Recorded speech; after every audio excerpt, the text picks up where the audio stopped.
Iran been able to drop bomb inside the Israel. Sir, we will have to look at some news that India and Bangladesh are seeing increased tensions over border security and trade routes. I have some other questions as well. Recently, we have seen some political activities in Bangladesh, especially by the Jamaat Islami, and Indian medias are doing a lot of propaganda that Bangladesh is going to be controlled by the Islamist Islamophobia.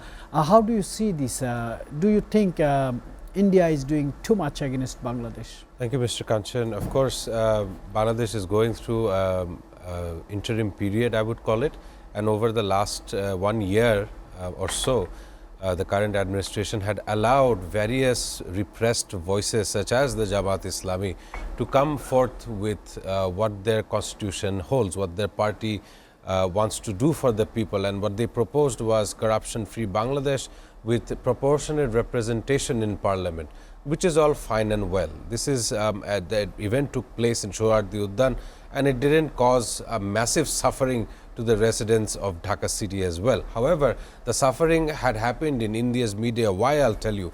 First post, a YouTube channel which is hosted by an Indian, Palki Sharma, she in her report stated that the Yunus government is giving all the necessary means and all the necessary tools for an Islamic state to come out of Bangladesh. Of course, that would only undermine the electoral process that we hold so dear.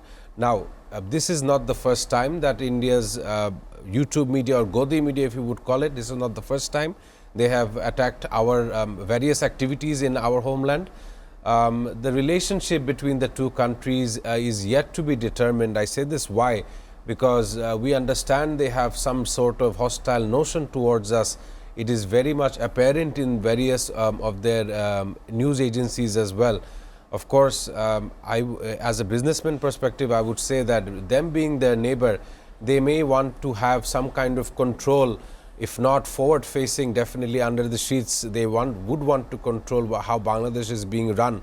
Of course, with the proper representation in our parliament, that would be solved. Yet I am looking forward to an election, if that happens by the speculated date of next year's February. Of course, this time around the current administration has a specific challenge. The challenge remains, what is an election? How is it conducted? Who are the players? How is it done in a first world nation? Whether or not Bangladesh's current population is civilized enough to understand why a proper representative is required per state, or in our language we call it per jela. Why is it important for proper representation to be there?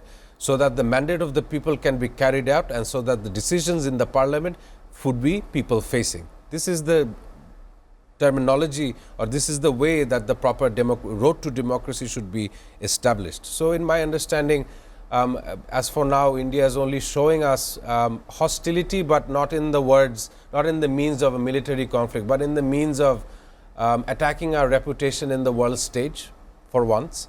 And of course, sending retaliatory comments. Right now it would be comments, and of course earlier on we had various push-ins. A story that I picked out was a family from Assam, a Muslim family who has been there for over 3 generations, definitely had some kind of legal battles in their ownership of Assamese plot.